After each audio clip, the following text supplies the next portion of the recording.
Yesu asifiwe. Mimi ni Goodluck Msira. Na hapa niko na mtumishi wa Mungu. Mwalimu Emilian Katibayo. Hapo niko na Nixon Kanyelele. Huyu aliimba umestahili Yesu. Umestahili Yesu. Ndio huyu mtumishi wa Bwana ana ndevu kama za Haruni. Ndevu za Haruni. Sema sasa tuko hapa kwa jambo moja tu, kukaribisha kwenye ibada kubwa ya kumsifu Mungu na kumwabudu Mungu. Inayokwenda kwa jina la Pana sauti ya mvua tele. Mahali wapi? Ni Suma JKT Mwenge.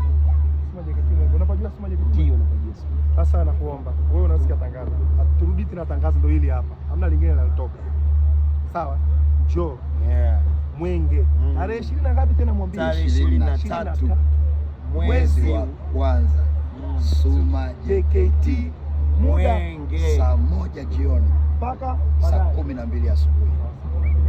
Na hawa watumishi wakubwa wa Bwana watakuwa. Mungu akubariki sana. Sasa ole wako tutumie message utuambie sijapata taarifa nani.